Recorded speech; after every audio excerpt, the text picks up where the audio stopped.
If you're starting A101, there's a few different things that you can do to make the experience a little bit more in-depth and kind of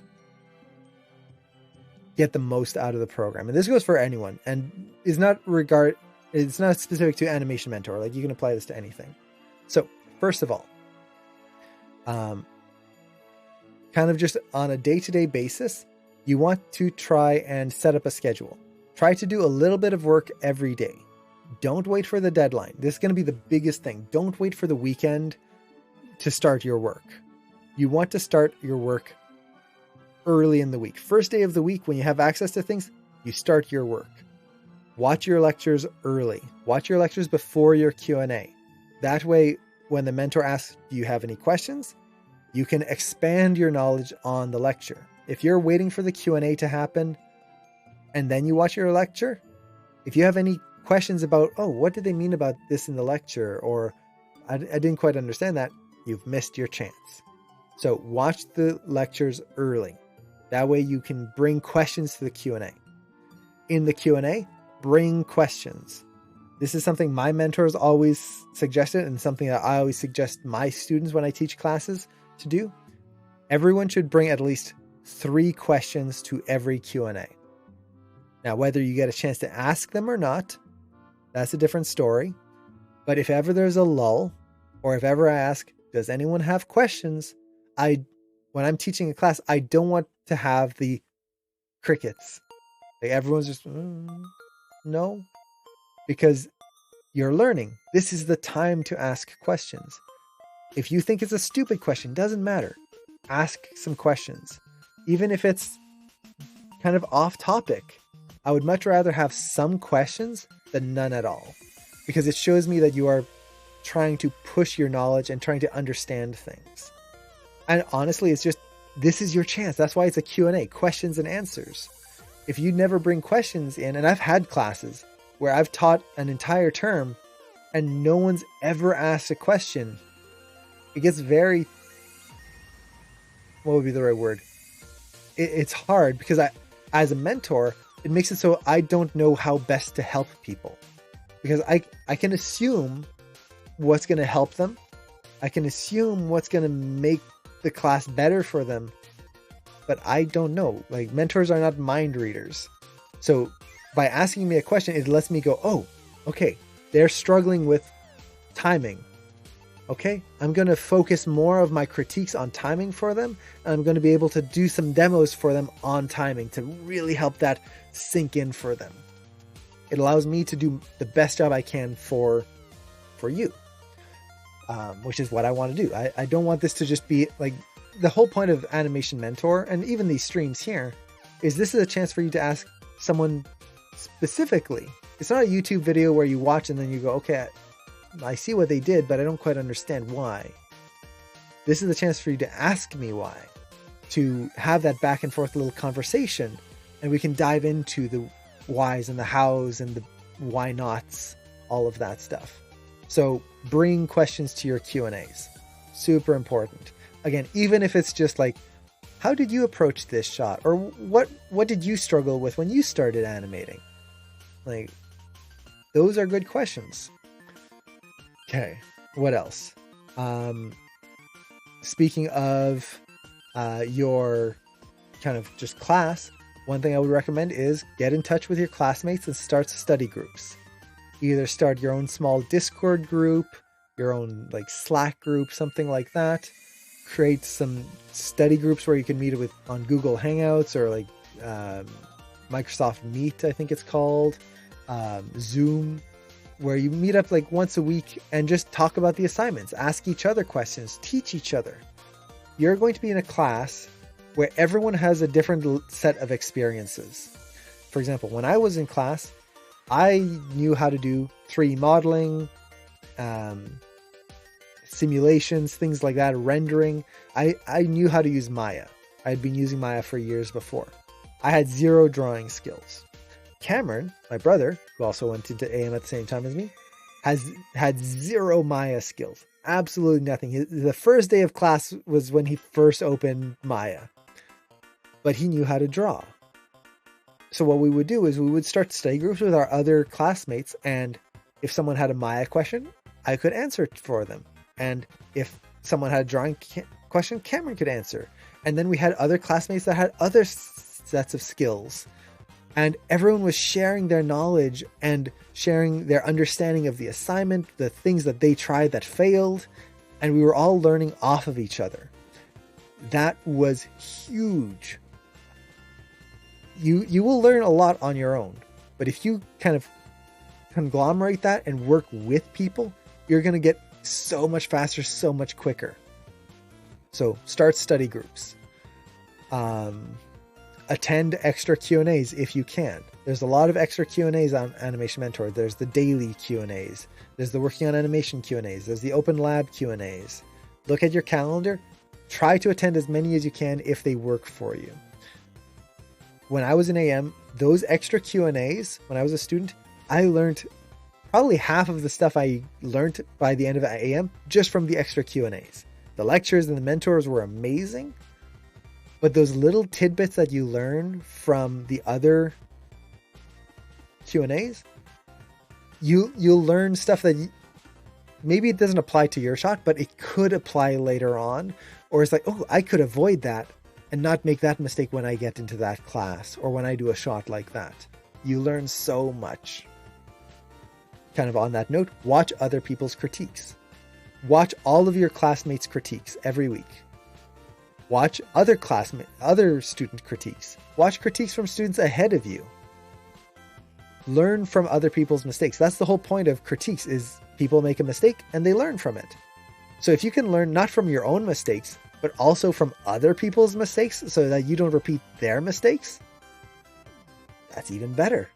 You learn faster again. So watch people's critiques. On that note, give critiques. This is going to be tough, especially you're in class 1. You don't know animation yet. You don't know what terms to use. You don't know, like, you're going to be struggling with your own assignments, and now you have to give feedback to others. It is huge.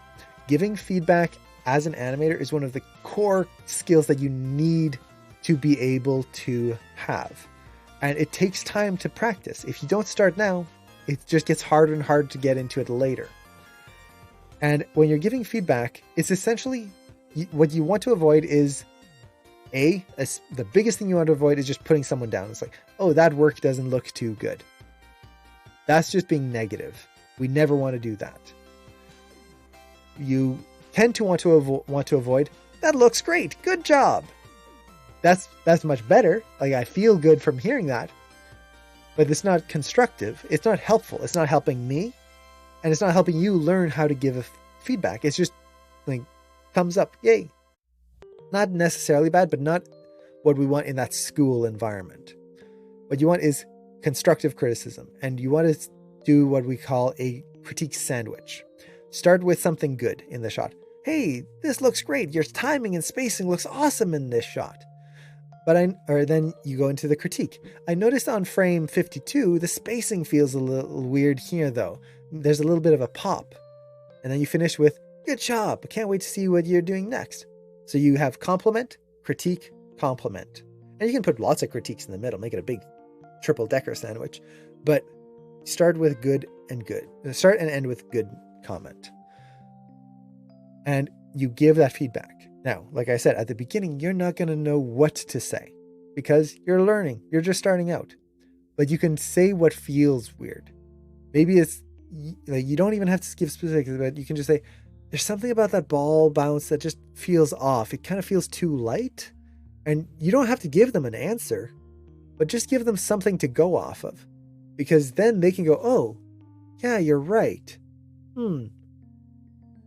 Let's fix that. It gives them something to work with. Also, don't be afraid of giving incorrect notes. That happens. That happens all the time in the industry. When you're working at a studio, you're going to have tons of people telling you how to improve your shot. And in the end, the only person that matters is you and your director, and really only your director. As long as you're making those notes that the director wants the priority, every other note that we get, we have to decide as the animator, do I apply this or not? So if my director told me, move the character further screen left, and then a bunch of other animators go, oh no, move the character further screen right, I listen to the director and I ignore everyone else. When you're doing your animation, you're going to get a bunch of students and a bunch of people telling you to do different notes. If you jump into the dailies, I'm going to give you different notes. And you have to take every single note and go, okay, is this going to be what the director or your mentor wants? Is it going to push in the direction that they want? If so, I'm going to apply it. If I don't know, I can try it. If it's not, ignore it. So we need that skill as an animator. We need to be able to not just take every note and go, okay, blindly put it in. You have to think through each note.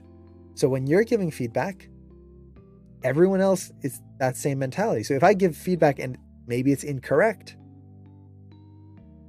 it's still like you want to keep improving, but it's not a bad thing necessarily. So give feedback. And usually in AM, we do what's called Crit 5. So you give 5 critiques each week. I would aim for more, honestly, if you can, but at least 5 each week. And it could be classmates, it could be upperclassmen, it could be anyone. But just leave 5 good comments on people. Now, how would you approach your classmates to start a study group and set times? I would just message them on the AM campus. You can just message your class. Just go, hey, everyone, I'm thinking of starting a study group. Here are some times I was thinking about. Don't just go, what times work best for everyone? That never works because everyone's going to go some random time or day. Try to pick some specific times. And usually what I would pick is the time that, like, let's say your Q&A is at Tuesday at 9 p.m. Pacific Standard Time. Your meetup would be Wednesday at 9 p.m. Pacific Standard Time. That way it's that same time because everyone is awake for the Q&A. Everyone should be awake or like available at around that time, and then like give or take around there. So it's going to take a little bit to find a perfect time, but yeah, do something like that. Give some places to start from. Don't just go, what time and day work for you? When you're trying to do a group, it just doesn't work out. Okay, what else? Start your assignment early. I kind of talked about this before, but I'm going to expound on it here. You want to start your assignment early. Do not wait for the weekend. Watch your lecture early, and then start setting up your scene right away, as much as you can. Doesn't mean you have to do a ton of animation or posing or whatnot, but what you want to do is make sure that things are working. You want to open up Maya, reference in the rig, set up your scene. Make sure all of it, that you can move the rig, that things aren't breaking. That way, if something goes wrong, if your Maya license isn't working, if Maya is crashing for some reason, if the rig doesn't open, you can contact tech support and get it resolved quickly, early in the week, instead of waiting to the weekend. Because if you're waiting to the weekend to start your shot, to open up your scene and start animating, and oh, suddenly the animation is gone, that's too late. Now you're wasting time that you should be doing animating versus you could have solved on Monday. So always try to get things started early, even if it's just like 30 minutes of work. Then I usually try to do a little bit of work every day of the week. So I would like watch the lecture one day and set up my scene. The next day, maybe do a little bit of planning on the shot. Next day, maybe address my mentor's notes so that by the weekend, my entire weekend, which was the time I could animate like in depth, was spent animating. I wasn't adjusting my mentor's notes. I wasn't doing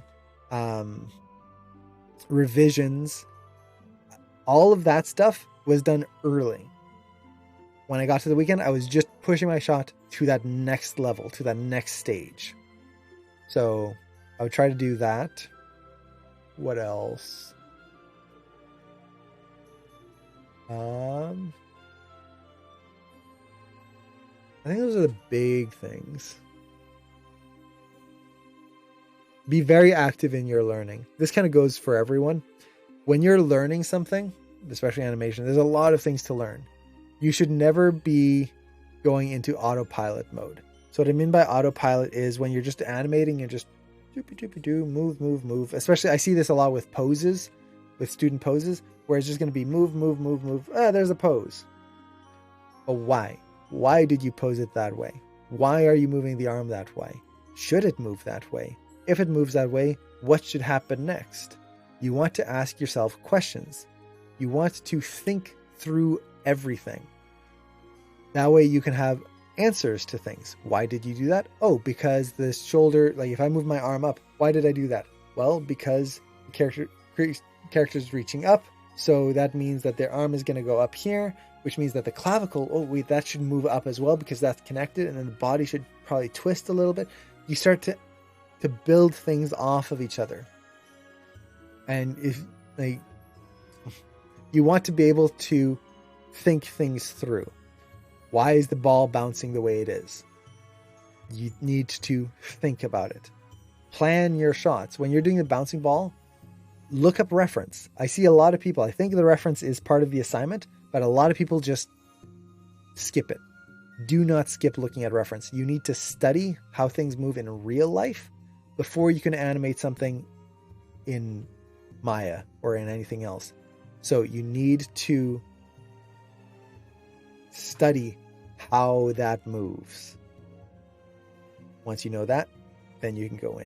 This is not the one I was thinking of, but another thing just in class 1 and just any class, upload your work early. Do not wait for 5 minutes before the deadline to submit your work. Upload your work at the very least, an hour before the deadline. It should be more than that. Like 2 hours, 3 hours, at least an hour. If you do make some extra adjustments, if you improve the work later on within that hour, okay, maybe you can upload one more if it's not too close to the deadline. But do not wait to do your final submission, your first submission, 5 minutes before the deadline, because you never know when your internet might go out, when your internet might be slow, when something might go wrong, your power might go out, who knows? If you're waiting for that, that's just a bad habit. A habit I fell into a lot. I think the closest I got was like 20 seconds before the deadline. And then I uploaded my work, which was stupid. Don't do that. That's not a good thing. That was bad on me. Bad. No, you want to upload early because you never know when something could go wrong. And in a studio environment, that is a good workflow to get into. You want to be comfortable with that. When your director has a deadline and you have to have your shot up to them at that time, you do not want to cut it down to the last minute. Because if it ends up being late, you're making the director late, which means that every other shot that he has to look at is going to be late and you're pushing everyone behind. No. Do not do that. We need to be on time. AM stresses that a lot. There's a lot of focus on making sure that you are learning correct workflows that will help you in the industry. You need to pay attention to that. The other thing, pay attention to how you submit your work. This goes for everyone once again. You want to submit your work at the proper resolution. You want to make sure that there's no resolution gate. Make sure everything is set correctly. There's a document in AM called the RUP, the required upload procedures. Read through that and make sure you follow it exactly. This is again very important. When you are at a studio, you are expected to upload your work in a very specific way. If you don't follow that, they're not looking at your work and you're going to get fired. In Animation Mentor, if you don't upload things correctly, it means that your mentor might not be able to look at your shot. It could be that the quality is going to be too low for them to actually give proper critiques. You're losing opportunities to get good critiques. So make sure you follow that as much as you can. Let's see. Do I have any experience with internships? Any pros, cons? I want to try an intern at Riot while I'm in AM. Nice. I've never had an internship personally, but I know a lot of people who have. The pros are that you get to learn a lot. The biggest con is simply that certain internships, not usually the big studio internships, these are like the smaller studio internships. Basically, it's just forced labor where they're going to go, hey, jump in, you're going to be an intern and you're going to like learn all of this stuff. And then they just make you do all the menial labor and don't really teach you anything. And that's just like your unpaid labor that they just get free work out of. That's not good. So you want to be careful of that. But for most big studios, Riot, Disney, DreamWorks, like those, usually their intern programs are pretty darn good. I know a lot of people who've gone through Disney internships and the Pixar internships and had a lot of good times there. The Pixar ones are a lot of fun. I don't want to say too much about it because that's not my stories to tell, but the way they handle them is always interesting. So I'll just put it at that. And maybe there's some videos online of internships that you can find on that. But yeah, the biggest thing is you just want to be careful that the whole point of an internship is that you're there to learn and ideally kind of maybe get a foot in the door for a future job later down the road. If they're just using you basically for free work and you're getting nothing out of it, that's not right. So that's the biggest thing.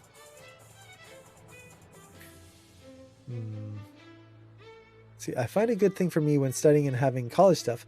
I would say have a schedule, but don't be afraid to break your schedule because sometimes you might need more time to study or want to work. Yeah. A good schedule helps, but don't feel like you are stuck in that schedule. It is a guideline more than a requirement. Trying to think what else. Upload.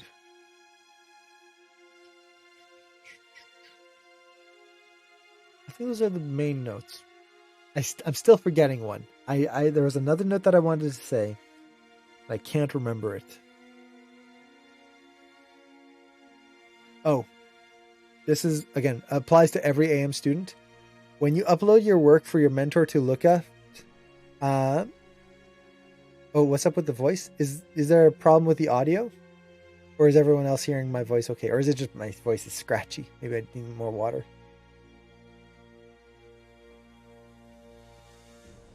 If the voice is maybe garbled, try refreshing. Okay. Interesting. So, when you upload your work, there's going to be a section where you can write a comment. That comment section, and actually A to the J, that's another good note. Even if you're not done your assignment, upload something. You're going to get a critique out of it. That's better than uploading nothing. Way better. But when you submit an assignment, there's going to be a comment section. That comment section is there to be used and not just to go, here's my upload. Done. You want to use it correctly. And the way you use it correctly is you put in the things that you feel you understood and especially the things that you didn't understand. So you tell your mentor, hey, this week went pretty well. I feel like I got a good understanding of the timing of the shot, but I'm still struggling with the spacing. And if there's anything specific, for example, maybe like on frame 5 of the bouncing ball, something's just not feeling right and I can't figure it out. Let them know those specific things that you are struggling with or that you feel that you've succeeded in. This helps the mentor, once again, give you specialized feedback. They're not just going to give you, like if you're just going, here's my upload. The mentor assumes that you understood what you did, and they're just going to give you I don't want to say this in a bad way, a generic feedback, because they have nothing to work with, so they're just going to assume based on what they feel is the worst thing on the shot and focus on those. But maybe you hadn't gotten to that yet. Maybe you're doing a bouncing ball and you didn't get to the ending because you struggled so much with the beginning. Well, if you don't let the mentor know that, maybe the mentor's going to go, oh boy, the ending doesn't feel done at all. I'm going to give them lots of notes on the ending. How is that going to help you? You didn't even touch it yet. So you let them know, I'm sorry, I didn't get to the ending. I was really struggling with the beginning bounces. do you have any advice on how I can approach this better? Now you're going to get critiques that are spot on the thing that you are struggling with and not something that you haven't even touched yet. That is super important. That's the whole point, again, of getting critiques and having these Q&As is personalized feedback. If you are not communicating with your mentor, you're just getting, and I don't mean this in a bad way, but you're getting generic feedback. You're getting what they will assume you're struggling with and not what you personally need at this very moment. Maybe it'll line up and maybe it is what you need, but it's always better to be exact. It just feels like you're about to lose your voice. I do feel my throat kind of closing up a little bit. And the same thing, like, let's say your mentor gives you feedback and you don't understand what they were talking about. So they give you a critique and it's like, I don't get it. I don't understand what they were saying. Message them. Don't be afraid to message the mentor and go, I'm sorry, I didn't understand what you meant in the critique. Could you give me some more notes on that? Or could you explain this a little bit more in depth here? And what I find usually helps with that even more, and this goes, again, for everyone, especially when you're working at a studio, if there's a note that you are not understanding with your director, your lead, your mentor, whoever, it's important to communicate that. And something that can help with that communication is giving them a choice. So what I mean by this is, let's say my director comes in and tells me to change a note.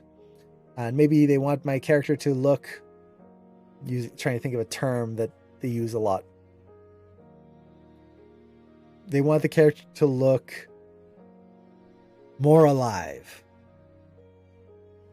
More alive. What does that mean? Technically, the character is alive. How can you be more alive than alive? Are they dead? No, they're just like, what do you mean by more alive? Sometimes you get notes like that where it's like, I kind of get it, but I don't really know what you want me to do here. So I'll go to the director or the lead and go, I don't really understand what this note means to be more alive. Now, if I just ended there, that puts all of the work of explaining on them. They have to explain everything, which is not necessarily a bad thing. But what I can do to help make it easier for them is go, I don't understand what it means. Like, what do you mean by be more alive? Do you mean make the characters more exaggerated in their facial expressions? Or do you mean pushing maybe the up and down in the hips so that they feel bouncier? Or do you mean something else? So I'm giving them choices so that they can go, oh yeah, it's option 2. Make the hips go up or down more. Done. Yeah. I made it easier for them to answer me and I got the answer quicker. If it's none of the above, then we're still at where we were before and they have to explain the idea, but at least I gave them options. It helps to push that communication and facilitate that communication between different people. It also shows that you're trying to think and find a solution to this versus just going, I don't know, tell me the answer. Not that that's what you're actually doing, but we don't want that to come across that way. So if you don't understand a note, ask, communicate. See, don't be worried to ask the same thing twice, and more, ask every time you need to understand something. Yes. Now, with that said, there is an asterisk. Like, don't be afraid to ask questions. Asterisk. You should never be afraid to ask questions. If you feel this question is like, oh man, this is a stupid question. No, why should I ask that? It'll just make me look bad. No, ask away, because more likely than not, it's not a stupid question. I get every single term, multiple times a term. This is a stupid question, but, and then they ask the question. And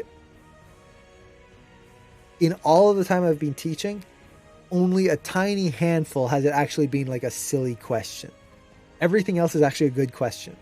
And when I say silly question, it's not like it's a bad question. It's just maybe like not quite on topic and not something that needs to be focused on right now. So it's not a bad question. It's just something that doesn't need to be focused on. Most of the time, it's still a good question. So always ask questions, but make sure you do your research first. So if you ask a question and I didn't quite understand it, don't just ask the question again. and then again and again and again. Ask the question. Okay, I didn't understand that. Okay, let me do some research based on what they said. I'm going to look up some more stuff. I'm going to do some searching on my own first. Then, if I still don't understand, with the new knowledge that I've gained, I will rephrase that question and ask again. So you're taking what you learned, maybe you still didn't quite understand it, trying to get some more knowledge, and then reapplying the question. You need to be proactive in your learning. And this is very, very important. I see a lot of students who, I shouldn't say a lot. I see students who go through and there's this kind of autopilot where there's this kind of assumption that as long as I just do what I need to do and just sit there and let the lecture kind of absorb into my brain, and then I do the assignment, and then that's it. I just check the boxes. I'm going to learn. No, you need to be active. If you don't understand something, you need to search for the answer. You need to look for it. You need to Google the issue. And there's that kind of like, but I'm in a school. They should be teaching me everything that I need to know. If you were relying on any school, not just Animation Mentor, iAnimate, Anim School, Sheridan, CalArts, to teach you absolutely everything you need to know about animation, you would be in school for the rest of your life. Animation is too large a topic to learn in 2 years, let alone 18 months, let alone a month in a class, or 3 months, I should say. You need to put the work in to learn yourself, because there's going to be topics that they cover the majority, but there's going to be these little extra things that you need to focus on yourself. So for example, you're going to learn how to do a basketball bounce. Great. And now you need to do a heavy and light ball bounce. Well, are they going to show you how to do every single heavy ball and every single light ball? Cannonball, bowling ball, lead ball, gold ball, silver ball, metal ball. Like, there's so many heavy objects in the world. There's no way you can teach all of it. They're going to teach you the basic concept, and then it's up to you to do the research to figure out how to get that specific feeling that you want. It goes for every single animation. There's too many variations to be able to put it all into a lecture unless you're going to sit there for like 20 years. So as animators, we need to be very proactive in our learning and pushing ourselves to look for information. Now, once again, that doesn't mean we shouldn't ask questions. Definitely not. Feel free to ask questions, but do your research first. Especially when you're in a studio, you don't want to be the person that basically just goes, how do I do this? How do I do this? How do I do this? Without actually taking the steps to try and figure it out yourself first. And it doesn't mean you have to find an answer, but at least you put the effort in. Number one thing I'm taking away from this on how to be successful in AM, communicate. Yes, very much so. Communicate with your mentors, communicate with the staff. If you feel like you're struggling, if your grades aren't as high as you feel like they could be, or you're not understanding something, reach out. There's staff there to help you with understanding things. They will give you more resources. They will give you extra things that can help you learn better or differently, giving you extra resources. There's people around to help you. That's what AM is there for. We are there to give you as much resources as we can to make learning easier. It's not going to be easy. Animation is so hard, but it's worth it. I love animation. But unless the students are putting the work in, there's only so much that the school can do. And I speak this as staff at the school, a mentor at the school, as an alumni of the school, as a student of the school. Like, I've seen all aspects of the school. And the universal thing is, if the students aren't communicating, it's hard for anything to get done. The more you can communicate, the more you can, like, in the AM environment, let me know how I can teach you better. Let me know how I can improve. Communicate with me. I can work on getting you a better experience. But if you don't say anything, I can't do anything. Good habits. So here's a question. What are good habits to build now as a student? So one is you want to make sure that you build the dedication. Dedication means that you're not waiting for inspiration. Inspiration is great. Inspiration is wonderful. We've talked about this a lot on the stream before. So when you want to animate, it's like there will be times where it's like, oh man, I got this great idea. Let me jump into mine. Wow, this is cool. I'm having so much fun. Whoopee! I can see it all in my head. That is very fleeting. The majority of the time, you're going to sit down to animate and it's like, let's do this. I have no idea what I'm going to do, but I'm going to have to make it work. And to be able to sit down even when you don't want to and animate, that's dedication. You need to build that dedication. Think of it like this. If you're working at a studio, you're going to work 8 hours a day, 5 days a week, typically. You can't just go into the studio one day and go, hey, sorry, boss.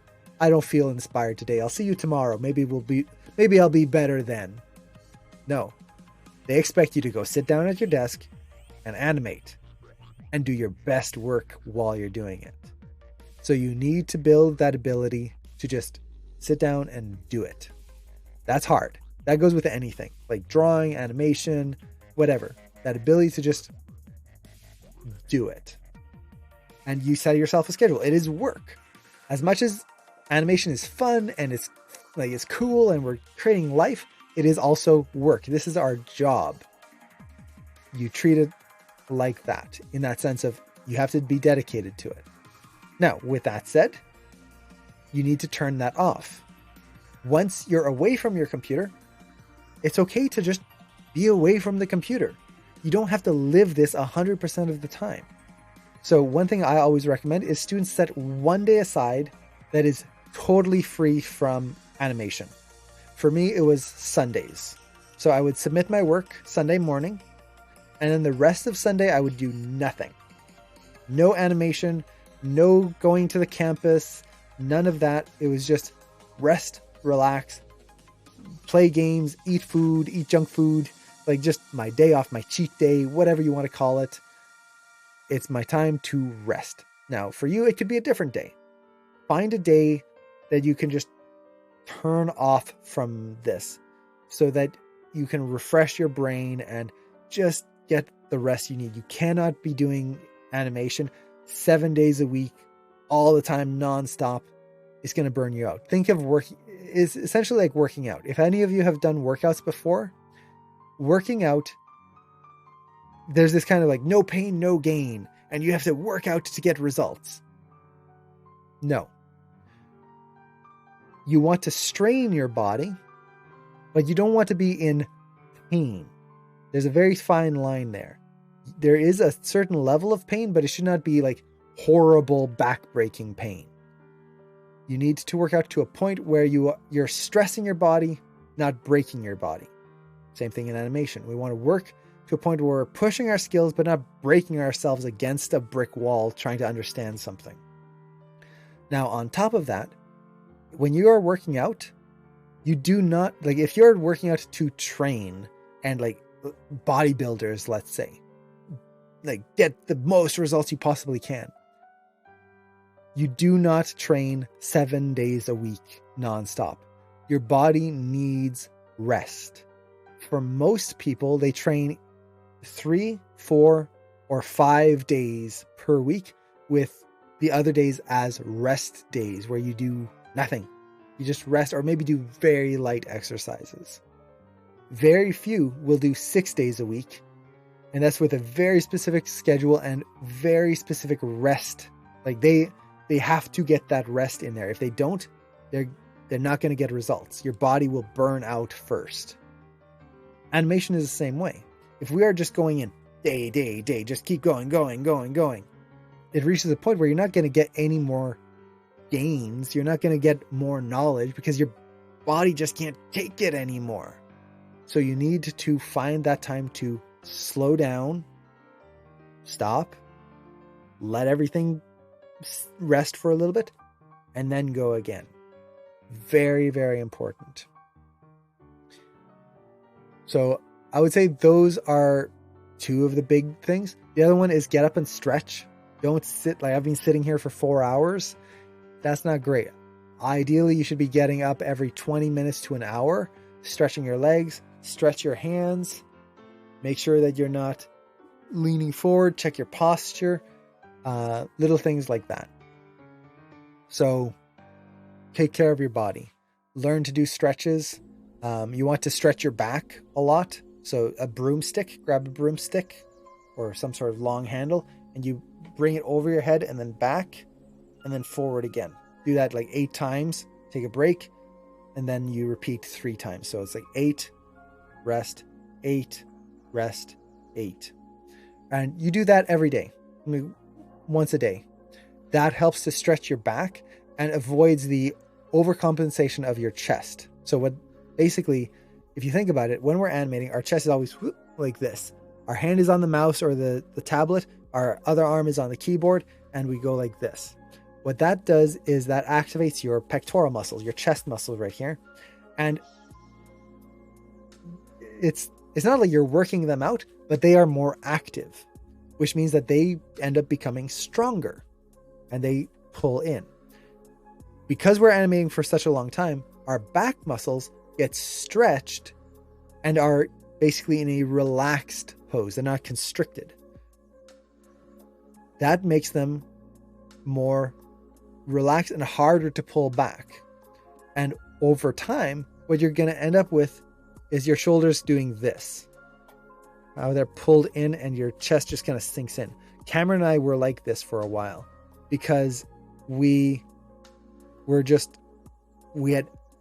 on our computers all the time and we're not stretching properly.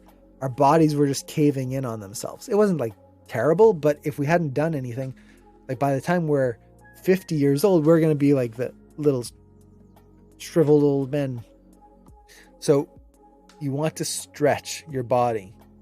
It's very important. Without our body, we're not going to be able to animate correctly. If you get carpal tunnel, if you damage your wrists by just not taking care of yourself and not stretching, you're going to cut your career short. So take care of your body.